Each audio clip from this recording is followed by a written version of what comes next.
Face Value, in collaboration with African Media Association, Migrants Commission, and 103 Malta's Heart. Hi, I'm Elena. And I am Rachel. And we welcome you to another episode of Face Value, where we explore the relationships of people of different nationalities living here in Malta. Today we have Karsten and Dali in the studio with us, who developed their friendship through their collaboration during the Year of Culture in Malta. Welcome to the studio. Thank you. Hello, thank you. Okay. So, first of all, can we meet you? Let's start with Karsten. If you can tell us a bit about yourselves. Yes, I guess it's something I have in common also with Dali immediately. It's of this cultural thing, which you already mentioned. So Okay. you mentioned the Year of Culture.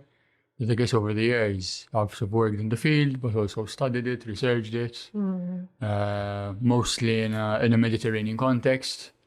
So that's something else which I have in common with Dali. And over the past few years, through either work related to the Ministry for Culture or the University of Malta or NGOs, which I've remained active in, and in a way I feel is my formation. So I always feel it's great, it's beautiful to keep sort of learning and giving back. The civil society element and the diversity which civil society gives you is unparalleled in other sections. So that's something I really enjoy. Good. Dali? So I'm Dali. I'm a self-employed artist. I work mainly art that it's a community art, interactive art, and live art.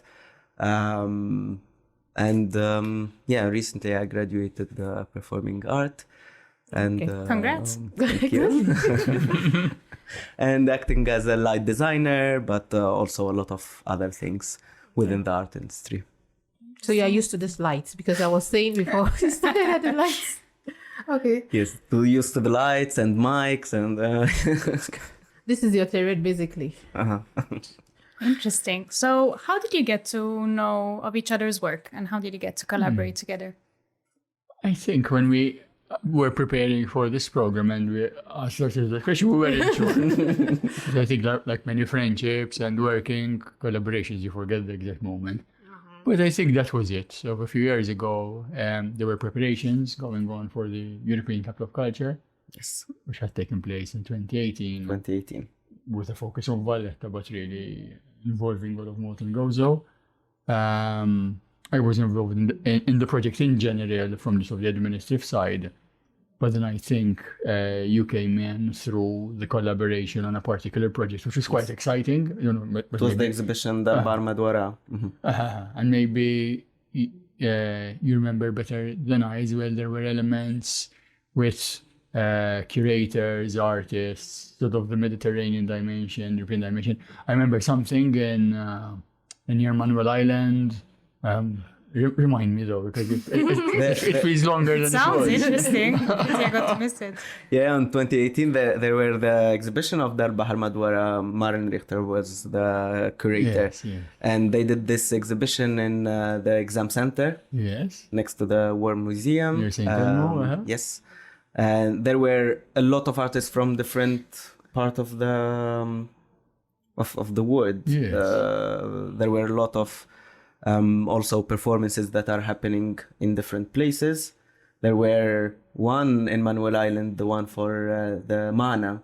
Yes, yes. And they were like answering each other from Valletta to Manuel Island. Because it was the chapel of Saint Rocco, Yes. which was built by the Knights to celebrate Mass across the harbour. Because in Manuel Island you have the Lazaretto, where the plague victims or people coming into Malta as a quarantine went through, and there was this sort of play with Anna, if I remember correctly, across the harbour. Yes.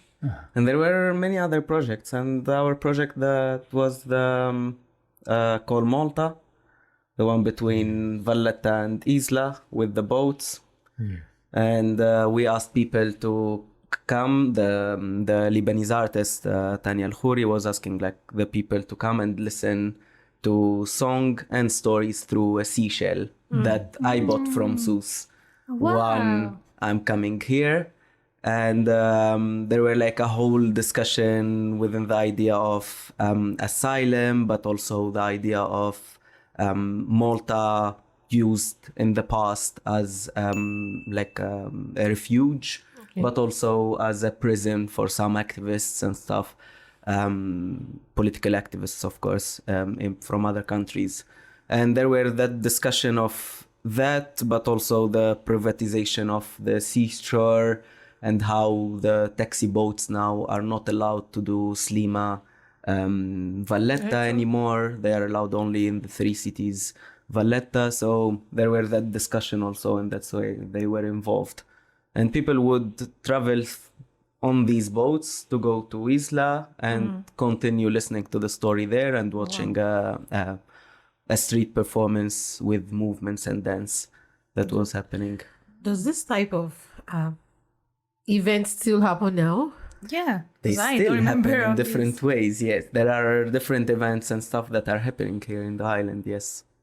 Because it sounds interesting to me. Yeah, it seems very well done. So these were collaborations between independent artists and the Ministry of Culture in itself. Is that how then you got to collaborate? In a general way, yes, because when you have something like a capital of culture, we need an amount of organization.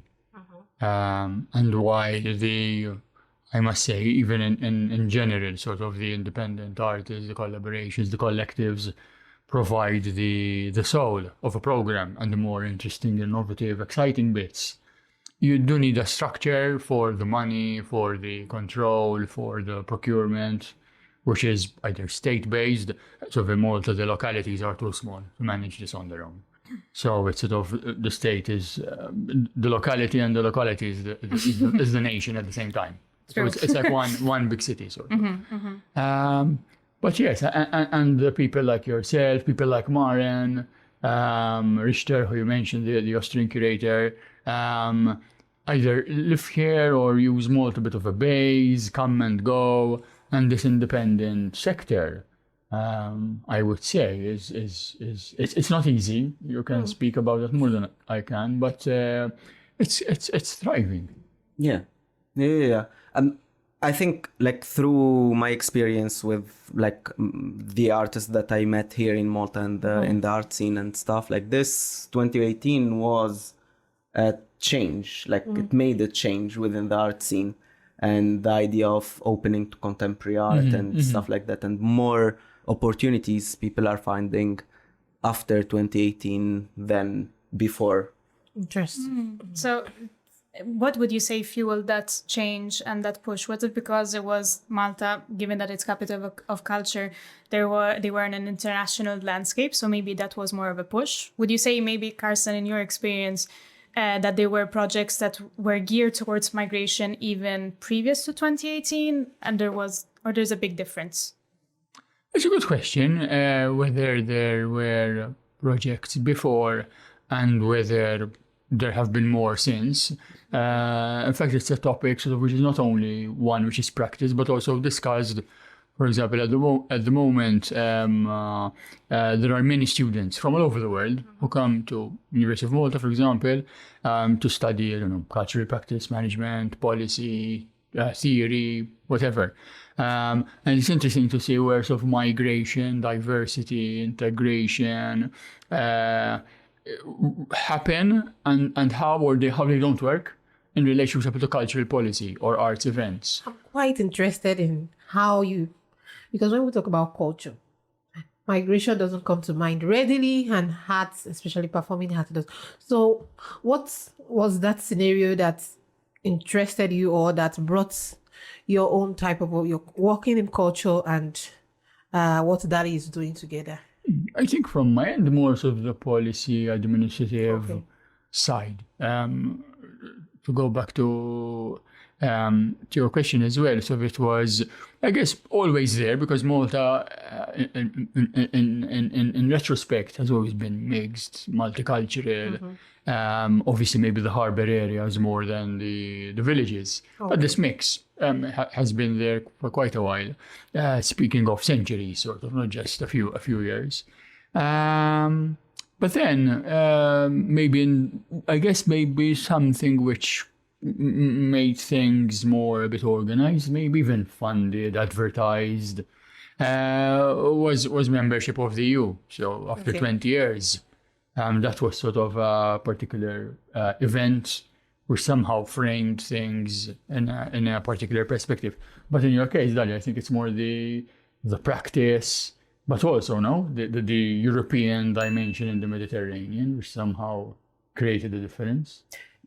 Yes, definitely. That because at some point when we speak about the capital of culture, there were funds involved, and like for example, the Valletta agency now. At that time, it's Valletta Capital of Culture. It was created for this purpose, and it continued as a funding mechanism. So it creates opportunity. It creates also opportunity for Maltese and foreign to come and see the island and have that connection and have these spaces where to meet and where to have like networks and stuff like that and future work. Maren is still here until now, like from 2018. So like it's an example that people would continue creating work from there. And I think as like the scale of the capital of culture, European capital of culture, is still like it gave something to that connection to international work and stuff. Of course, there were work before and always there were work, but maybe and this is from people that I'm hearing it, so I'm just sharing it from people who lived here before 2018, because I came in 2018. So that idea of, yes, there is a change, we see a change within the contemporary scene. Okay, so you've had quite a unique experience in a sense, because you came when there was this coincided and this was happening. So there was a lot of push towards that direction, and you had the possibility to also give full creative imagination that you can put into this work. What does your art focus on exactly? I usually want art to be a message, a tool. I started like art, and I discovered art as like a way of change through my activism. So as an activist in Tunisia for LGBT rights and everything, it's very hard to speak in this subject openly, politically, and have a speech about it. So it was very interesting to use art, any form of art, fine art, theater, dance, and everything, to speak about these subjects and to have a community and to share these thoughts with a community through something that cannot be censored, through something that they cannot really bind you and arrest you for it. In a speech, if you are out there, there is the risk of being arrested. Is that what brought you to Malta? Yes. And we are talking about 2018? We are talking about 2018. In 2018, I had the opportunity that I come for this project for Valletta 2018. And 2 weeks before it, I was arrested for my activism. So it was a coincidence. I never choose to stay here in Malta or to come to ask for asylum in Malta. But because of that, I had my visa already and everything, and I'm coming for work. So I did the work and I couldn't come back. So I had to ask for asylum. What is the activism about? I'm an LGBT activist here and back in Tunisia. So working Tunisia, mainly... Africa. Yes. You are brave. Yes, in Tunisia, it's condemned by 3 years in prison. Yes. So yeah, there is a risk of that, but there is also a whole social and cultural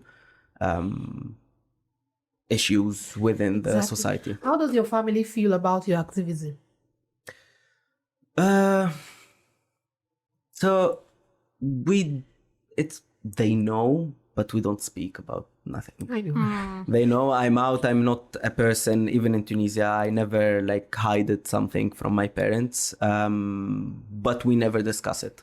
How long did you in Africa, there is a time where you can start to make decisions on your own, and you can live with the consequences, basically. Like, okay, so I'm out for this, whatever comes. So at what stage did you begin to make it public, your kind of activism? I started, I think, when I was 16. Wow. Through NGOs and like little stuff, and I was always vocal about it. You are one of the brave ones. Okay, we'll hold it right there. We'll go for a short break, and when we come back, we'll continue the discussion. We still have Dali and Karsten in the studio. Don't go away. Face Value, in collaboration with African Media Association, Migrants Commission, and 103 Malta's Heart. And we're back on Face Value. We are joined by Karsten and Dali, and we were just talking about the relationship in terms of the work that they've done when Valletta was Capital of Culture in 2018. And now specifically, we were focusing on what brought Dali to Malta in the first place and what was the sounds tumultuous moments preceding you coming here. I was curious, the art that you were doing, the art that you were doing in Tunisia as well, right? Was it always as a form of activism, or that was something that you've had the opportunity to evolve as you went on? As you mentioned, there was a lot of censorship that would be going on. So I'm curious about that. The art that I was involved, even in Tunisia, there were always, the aim is to deliver a message. So, and that's why my interest in art, it's not like the commercial art, it's not the, always, art is not only for activism, but I'm not someone who goes for entertainment. The entertainment is something that it's coming, it's like as default. Mm-hmm. It's like if you are watching a performance, you will be entertained in a way or another. So at least I give you that entertainment with a message, with also, like, most importantly, it's like sharing a story, sharing an experience. There is the idea of making the invisible visible within art. So the person who is watching anyone performing, there is that idea of whether they are a performer or it's the real story that it's happening. And there is always that dilemma. So I worked with people who are not non-performers, speaking about their real stories on stage and like in also in the street with other people. And there were always that connection that people enjoy being with the performer, but they always don't know whether it's real what they are telling them or it's not real. And that create the idea of questioning and create the idea of having a conversation afterwards, and let's ask and let's go in details into this story, and that's where awareness starts. You know. And Karsten, talking about awareness, and you also do research. What would you say is the state of migrant integration in Malta right now? If I could answer that question in relation to maybe Dali himself and some collaborations I've been really lucky and happy to support him with. I think it's really diverse. It's really hard to generalize. But the arts are really a strong vector, a strong tool to allow for some form of dialogue. One might call it integration, or one might appreciate more the two-way. Do you think it is appreciated? It happens. If by it we refer to sort of what the arts can do, I'm quite positive. Again, going back to, I don't know, if I think of maybe discussions we are both involved in fora, with civil society, with the church, with preparations for Refugee Week, with evaluations, but then even with the work itself of Dali. So for example, when you graduated from MCAST and presented your work, and then you asked me to moderate a session at the Mill, run by the Gabriel Caruana Foundation in Bikri Kara. there are those moments when sort of you work with the artwork, you work with the artists. The community is very small in Malta.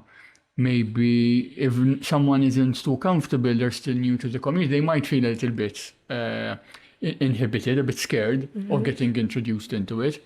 But there is so much going on within this small island that I would be quite optimistic about one way of getting into this community feeling and support, and very solidary are the arts, especially when you have a mix of people. So you have the artists, maybe you have the researchers, you have the policymakers. Many, it is true, are not interested, or they do other things. Exactly. I was wondering, apart from the actors in the circle, the ordinary person on the streets, do they appreciate this message? Do they come for your events? Actually, maybe even more difficult, even people within the sector, but who are not really into the field of diversity. So you get many academics, researchers, policymakers who do not sort of engage with cultural policy of this kind. But it's really hard to resist, I find, especially when you have the younger generation and the diverse population of Malta today, which is literally, to refer to the name of this program itself, staring you in the face. So it takes more effort to try to resist or be blind than actually try to engage with it, I find. The general public, I don't know, Dali, what do you think? This is a discussion within the in the art sector in itself, audience engagement and everything. It's a problem, not a problem, but it's also it's a two-way thing. You know, you have your audience. There is some genre of art that they have their audience, and they will have always fully booked theaters and stuff like that. And it depends what the person appreciate, but that's why also there are a lot of work that they are going out to the street. They are taking unconventional spaces, houses, and places where, like for example, the exhibition that was in Calcara. It was like in the old house with Margarita and Maren. Like they took this old house and they did a whole performative exhibition there, and people from the neighborhood, they came to see. Some people were interested in seeing the house from inside, you know, but it's two birds with one stone, you know. So they are watching a performance, listening to the message, and also appreciating the space. So now, like the artists themselves, I try to create that. I try to, if the space of the theater is dedicated for a certain kind of audience, let me go out of that space. Let me choose another space to work in, and let me attract a different person. You know, if Valletta is the only place where we do art, let's go out of Valletta and let's try to do something else in another place. Especially now, no, with Valletta I having would be become really very interested in that, because I feel like even in the general, I had heard this definition, I think a couple of weeks ago, where they talked about you have your home, you have your work or school, and then you have what was called your third place. Before, it used to be, for example, your religious place. So something that is outside of where you have your necessities and where you can live that. It can be your entertainment, it can be your something else that you can think of. And for third places to be in places that you wouldn't usually go to, I think that would be very important, because we were talking about this right before the interview. I was working in Valletta, and then all the cultural things that were happening were all the time in Valletta. At a certain point, you kind of feel tired of always going to the same place, in a sense. As small as the island is, you don't really get the opportunity to go purposely out of your way to new places. And it would be really interesting if that would be the aim, to inhabitate a new area every once in a while, to show the repurposing also, in a sense. Because I was thinking about what you were saying before, where you mentioned that it's unavoidable that the history of Malta brings this level of intersectionality and migration of all cultures. But if you were to analyze how the view is now, is what you were saying, Rachel, difference between what is the purpose of the art in itself and what is the reception of the general public. I feel those things to be very different. That there's quite a dichotomy, especially when we're talking about migration, as to how it is perceived, and also within the European context as well. So maybe it depends a little bit also on the type of art, who's funding it, and the context.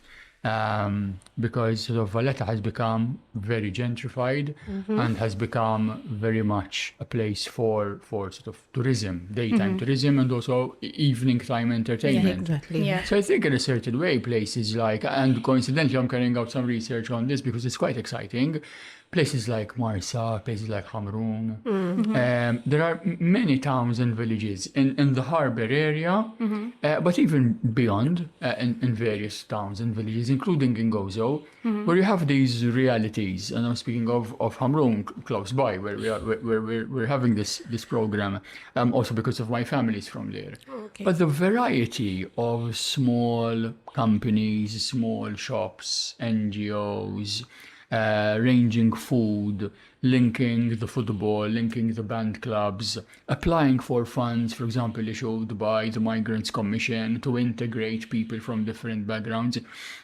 They might not be the arts events which take people to Valletta or Floriana, because they even have some form of state backing to them. Yeah. But below the radar, I think many people do somehow relate to that, because if it's in your neighborhood, any town or village in the south, in the west of Malta, or in Gozo, or in the general harbour area, that's happening because people come together, and maybe possibly what a policy recommendation could be is for more institutions to wake up and smell the coffee a little bit and realize that it's not only maybe the big events or the standard shows which need that type of support, it's also the weekends or the evenings in particular towns and villages.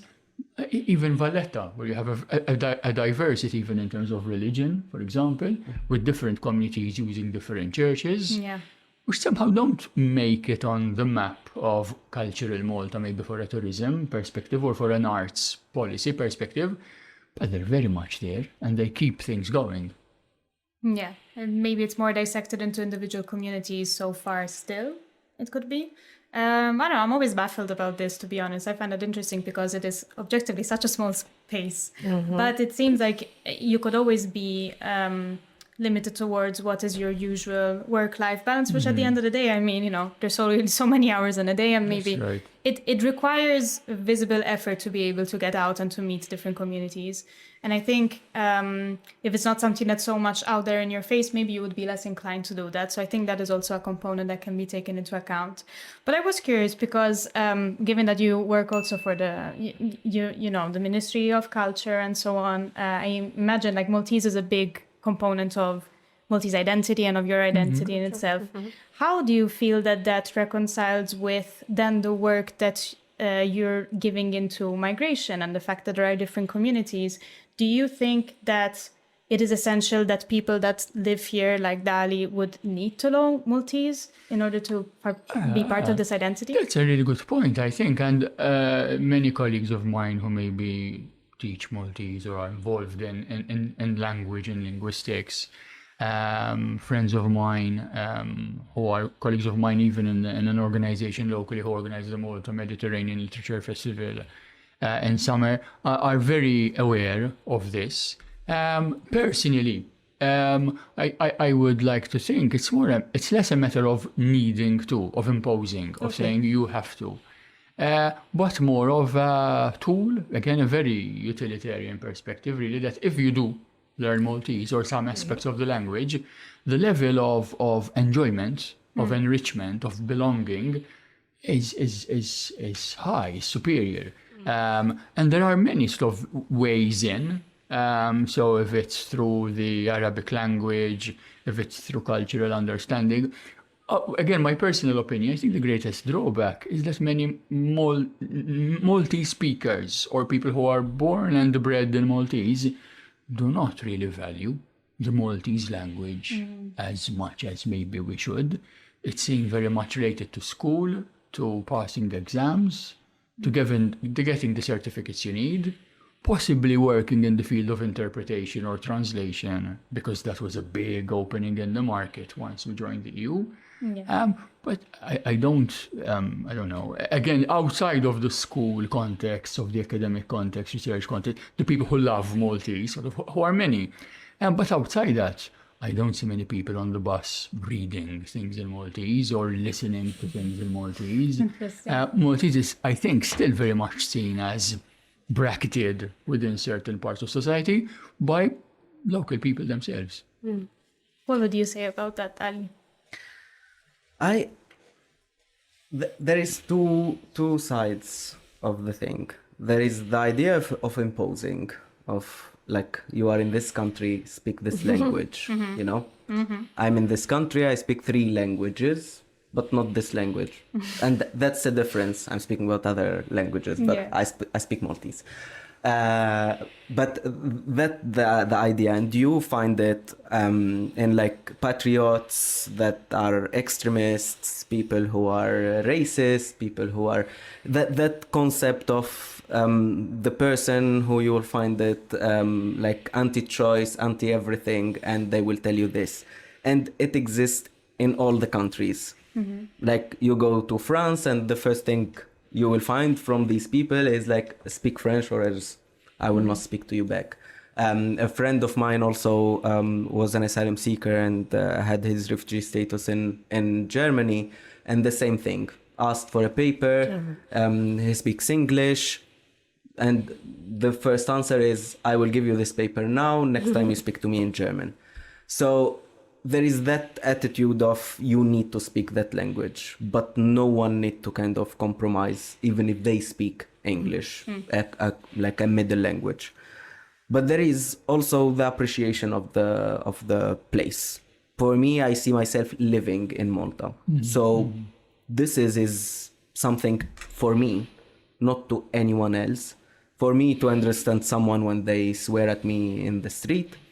For me to also like get things done, you know. Sometimes you enter a place and really you find people who doesn't speak English, you know. They speak only Maltese. So what to do?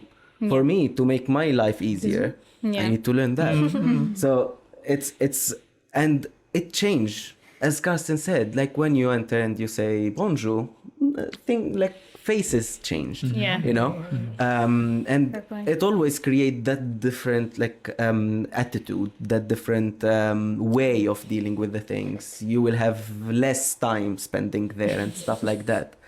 And it happened to me a lot, you know, and I went with our clients in MGRM and stuff like this. So when we go like for people who are asking for asylum, they don't speak neither English nor Maltese, and they start speaking in Maltese. Things will be faster than the one behind us who doesn't have no one with them to speak the language. And that is very important. I see it like to learn the language, to appreciate the country, to feel home, to feel that you belong to a space. You know, you learn the language without even thinking about it as a burden to do, like Absolutely. an extra thing. I agree with that. I think that language makes you feel homely. You feel part of the community more when you speak the language. But talking about language, we'll take a break right now. And when we come back, we'll continue the conversation around language. Don't go away. It's still Face Value on 103 Malta's Hearts. Face Value, in collaboration with African Media Association, Migrants Commission, and 103 Malta's Heart.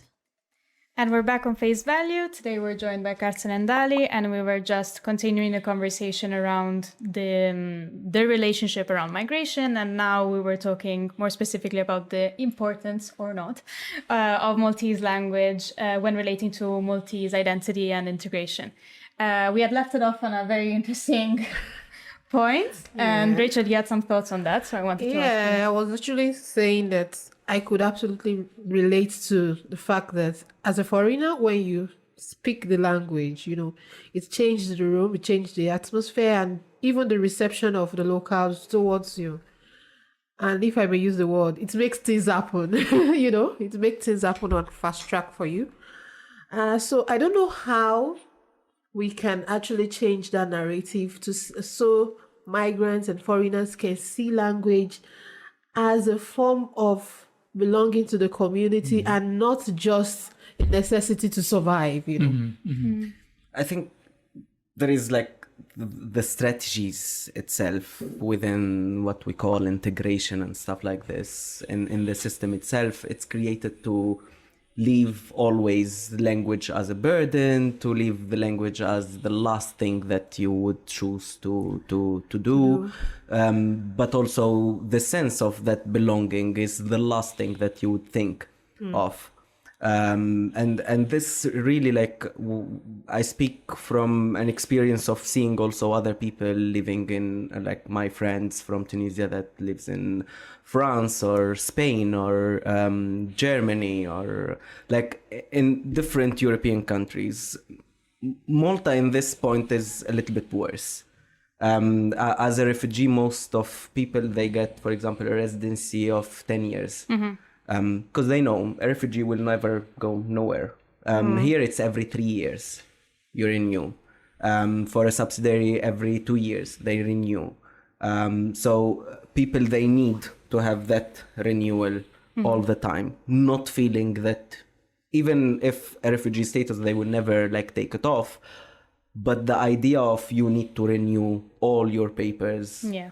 It doesn't provide a sense of even mental relief. Yes. To say, okay, I'm settled for a while at least. Yes. Neutralization in Malta, having a nationality, citizenship, is something that it's nearly impossible. There are people who are living here for 25 years, you know. We speak about children that are born here. They don't get... yes, they are stateless. There are people who are like... came here at 1 year old, you know, now they are 16, 17, and they don't have a citizenship. They speak Maltese. They say that they are Maltese. They grew up in Malta. They don't know any other culture, you know, but still, for them, they are not Maltese. So the system itself is pushing anyone else out and feeling that you are not part and you will not be part, you know. And the moment even Maltese themselves travel abroad, they are not Maltese anymore. Maltin tal-Australia, Maltin ta-Tunis, it's like another kind of Maltese. There is one Maltese, and everyone who either leave or come, they're not part of the island. And the system itself is pushing for that, like political system I speak, is pushing for that as well, to keep the island as like kind of, they said it in one of, I think 2 years ago during COVID about Miss Malta. There were like, it's not a Maltese breed. So there were a huge scandal about that, like Facebook posts and stuff about this. So it shows where the strategies are going. Well. Yes. Yeah. And that's why you don't find a lot of free Maltese lessons everywhere, you know.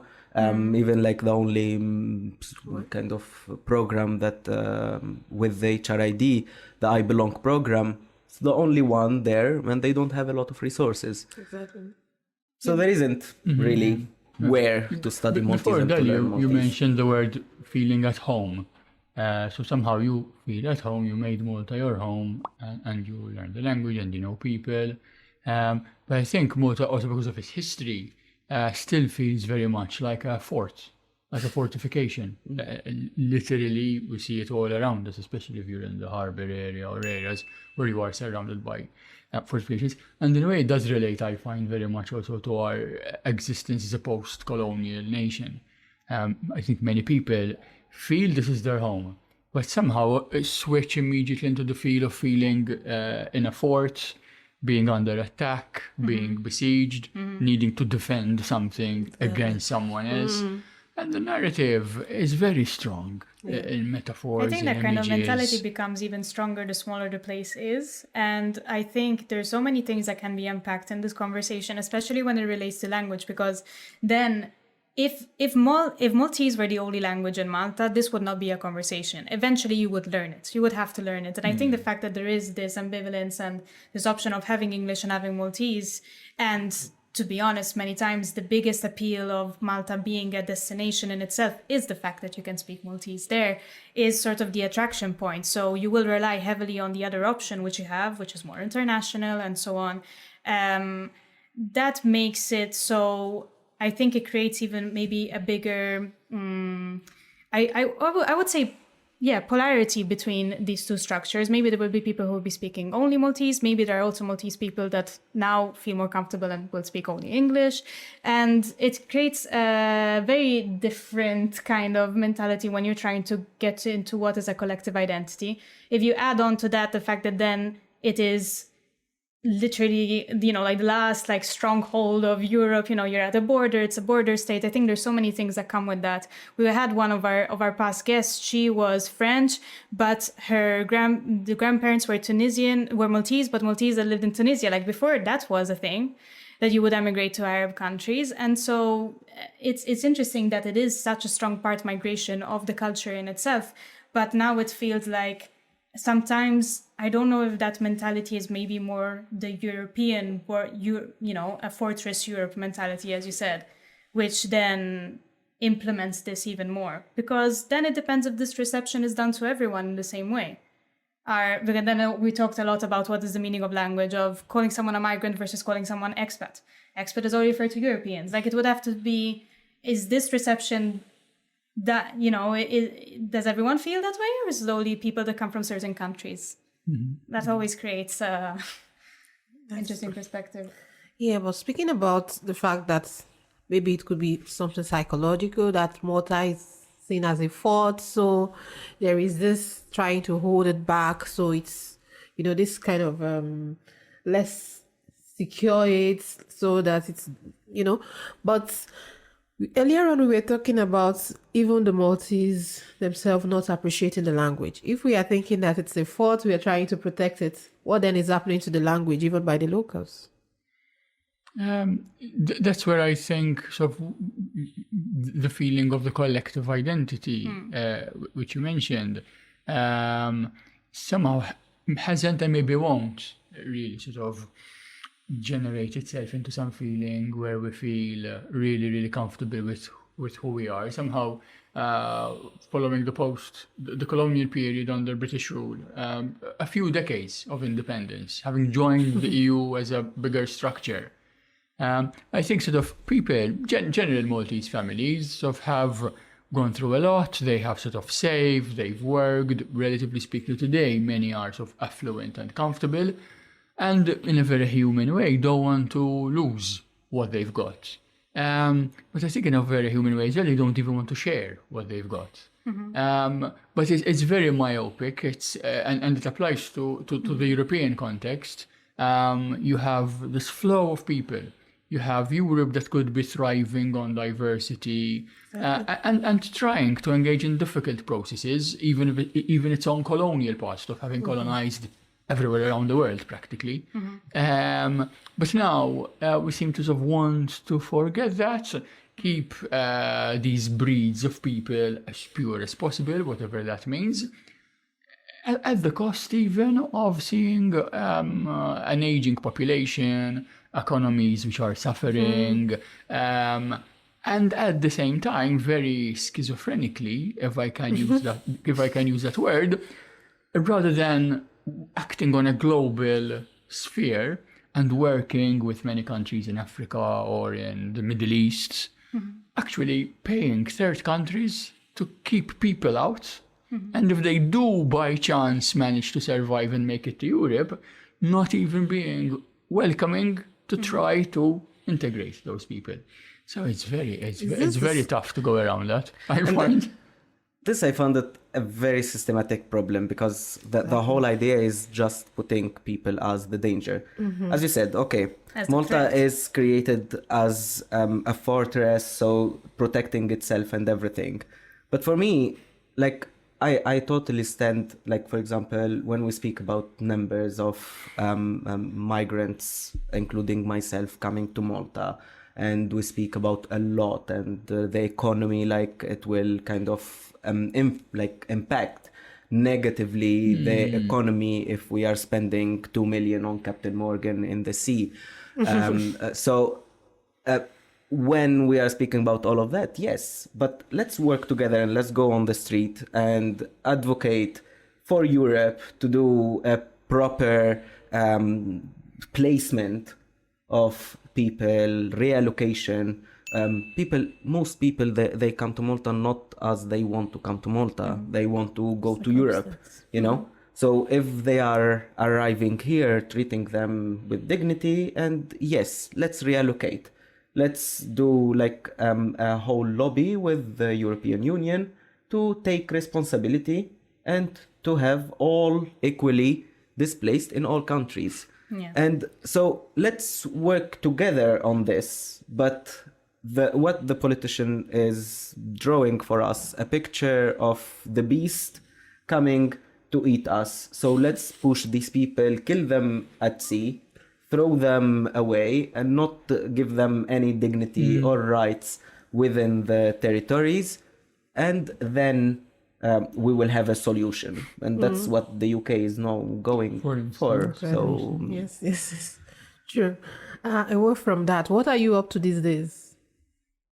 Work, some projects that You want to share? planning. Mainly they will be in September during Europride. So I'm co-curating an exhibition with Bob Attard. It will be in Spazio Creatif. It's about the Mediterranean and activism, also like LGBT activists and artists and how they use their art as a form of activism, awareness about identity, about political situation and stuff like this. And also there is Outcast, is a performance that is created between different asylum seekers and migrants, Tunisian in Europe. So we are meeting together and we will create this performance that will be happening during Europride. Interesting. And Karsten? I think very much what we've been talking about today, research, work and practice in this field, especially with students and with colleagues, and also through the media. And in a way, what you hinted at, which is sort of very elusive at times, trying to join the dots sometimes between, for example, what is Maltese cultural identity, what is heritage, and how is it relevant to what sometimes are referred to as the new Maltese. What about the new generations? Does this heritage which we get with us from the past mean anything to present and future generations? So it's a bit more work in this field. Where would you like to see the future of cultural and activism space evolve? What would be one goal that you would envision happening? Maybe getting access to a bigger space, or involving a different kind of demographic or of generation. Where would you like to see it evolve? I think in my case, I'm trying sort of to address more of the cultural policy approach with a small c and a small p. So sort of culture, which is, as is sometimes described, life, rather than something which is hierarchical or top-down. And also policy, which somehow distances as much as possible itself from politics or party politics, for example, and very, very particular parties and agendas, and more into policy as in tools for people to work better together. We'll see. Do you think these policies get implemented? Do you think there's a political will? Currently, it's very disheartening, not only in Malta. I think it's really a global phenomenon. And on the other hand, one always looks at the positive stories to see how people, as you were talking about, Dali, before, so being brave, smart, investing in resources, and people coming together, because that's where we see the little meaningful changes. Thank you so much for having this conversation with us. It's been an interesting conversation talking about migration, the arts, culture, the policies, and all the activities you've been doing. Elena?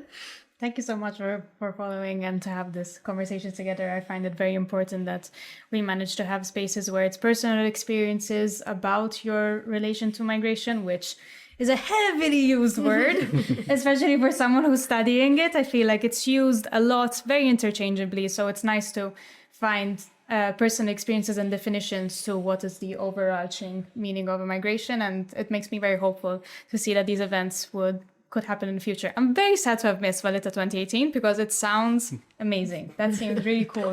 Hold on till Birgur Gozo 2031. Okay. Because that's when the next I mean, capital of there's culture still is. time. So Little time left, but well, I'll make sure. I will put it preparation in, should be put it underway in my soon, I calendar understand. right now. So watch that Karsten, space. Dali, thank you so much for joining. We thank you for listening and watching us on Face Value. We'll be back next week, so stay tuned. And please don't forget that we have also all the episodes that will be published on YouTube and Spotify. Yeah. Thank you very much for joining us in this conversation, and we'll be back same time next week with a new episode.